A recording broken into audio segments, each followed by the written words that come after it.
정부의 자사고 폐지 정책에 따라 횡성에 있는 민족사관 고등학교도 2025년까지 일반 고등학교로 전환해야 한다는 소식을 전해드렸는데요. 폐교까지도 고려하고 있는 민사고 측이 대안 찾기에 고심하고 있습니다. 내년도 신입생 모집 관련 일정이 시작되는 오는 9월 이후 거취가 결정될 전망입니다. 윤하은 기자가 취재했습니다. 횡성군 안흥면에 위치한 민족사관 고등학교. 정부가 2025년까지 전국 자사고의 일반고 전환을 추진하면서 존폐기로에 섰다는 소식이 전해지자 뜨거운 감자로 떠올랐습니다. 자사고 폐지가 영재교육 위축으로 이어져 국가적 손실이 될 것이다. 학교 서열화 폐지 등 공교육 강화를 위해 반드시 필요한 조치다. 두 목소리가 충돌하고 있는 겁니다. 민사고 측은 일단 일반고 전환은 절대 없다는 강경한 입장을 밝혔습니다.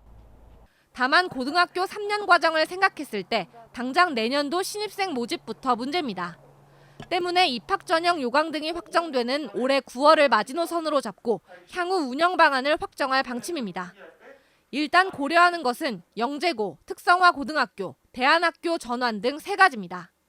영재고와 특성화고 전환 모두 교육부 동의가 필요한데 민사고에만 전환을 허가해주는 것 자체가 특혜 논란을 불러올 수 있어 사실상 어렵습니다.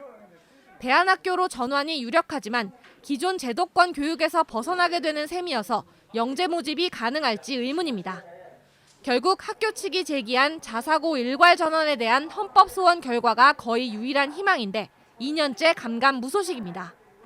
자사고 폐지 정책에 대해 대선 후보들 간의 입장도 갈리고 있는 상황. 영재들을 키워서 국가에 이바지하겠다는 것이 설립 목적이고요. 그 설립 목적을 최대한 달성하기 위해서 노력해 왔거든요. 어떤 새로운 비전을 만들어야 되겠다라는 생각이고, 그래서 올해가 가기 전에는 어떤 형태로든 민족사관고등학교의 설립 이념을 유지할 수 있는 학교 형태로 전환하고자 합니다.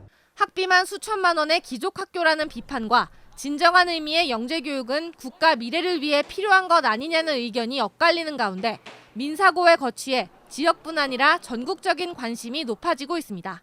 MBC 뉴스 윤하은입니다.